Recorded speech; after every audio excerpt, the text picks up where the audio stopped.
कोई ईमानदारी से आत्मचिंतन करे तो ये पाएगा कि आजादी के बाद से पहली बार आज देश में एक ऐसी सरकार है जो महिलाओं की समस्याएं, उनकी चुनौतियां, उनकी आवश्यकताएं, उनकी आकांक्षाएं, उसे समझने का लगातार प्रयास कर रही है और उसके अनुसार काम की योजना बनाती है। गांव देहात से लेकर शहर तक घरेलू कार्य में व्यस्त महिला से लेकर स्वरोजगार करने वाली या किसी रोजगार से जुड़ी महिलाओं के लिए जितना भाजपा सरकार ने किया है उतना पहले किसी भी सरकार ने नहीं किया।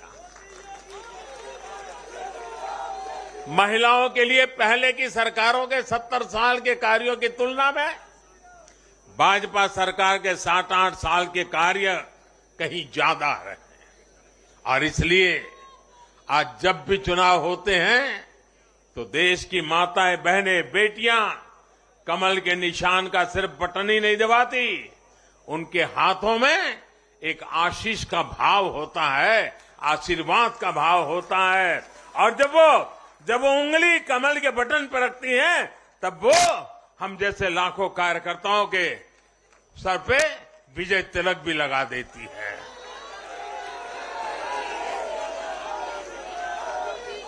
महिलाओं के मुद्दे भाजपा के लिए चुनावी मुद्दे नहीं है, बल्कि भाजपा की हर योजना का वो प्राण तत्व है। महिलाओं का जीवन आसान बनाना हो, महिलाओं को ज्यादा से ज्यादा रोजगार के, स्वरोजगार के अवसर मुहैया कराना हो, ये भाजपा का कमिटमेंट है। मैं इसे अपनी सरकार का सौभाग्य मानता हूं कि हमें महिला सशक्तिकरण के लिए इतना कुछ करने का मौका देश की जनता ने दिया है। साथियों, आने वाला समय देश के लिए, हम सभी के लिए बहुत महत्वपूर्ण है। सबका साथ, सबका विकास, सबका विश्वास और सबका प्रयास, इस भावना पर आगे बढ़ते हुए हमें विकसित भारत के लिए काम करना है। हमें मिलकर एक दूसरे के साथ काम करना है।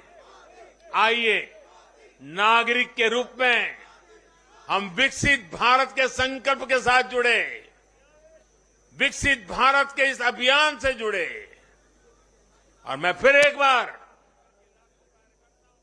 देश भर के लाखों कार्यकर्ताओं को 5-5 पीढ़ी की तपस्या को आगे बढ़ाने के लिए हृदय से धन्यवाद करता हूं, अभिनंदन करता हूं। मैं जनता जनार्दन को भी प्रणाम करता हूं। उनके निरंतर आशीर्वाद हमारे लिए नित्य नूतन ऊर्जा बन जाते हैं। ये निरंतर समर्थन हमें सात्विक भाव से, सेवा भाव से, समर्पण भाव से कार्य करने की शक्ति देता है। जब हमें जनता जनार्दन का आशीर्वाद मिलता है तो हमें अधिक परिश्रम करने की प्रेरणा जगती है, अधिक पुरुषार्थ करने का संकल्प जगता है और संकल्पों को सिद्ध करने के लिए जीवन खपा दे करके सिद्धि तक पहुंचाने के लिए हम लगे रहते हैं, क्योंकि जनता जनार्दन, इसे हम ईश्वर का रूप मानते हैं और यही सामर्थ्य, यही शक्ति एक सेवक के भाव से, सेवा भाव से, समर्पण की अप्रतिम राह को पकड़ते हुए चलते रहना, चलते रहना, चलते रहना, चरैवेति चरैवेति चरैवेति, इसी मंत्र को लेकर के हम चल रहे हैं।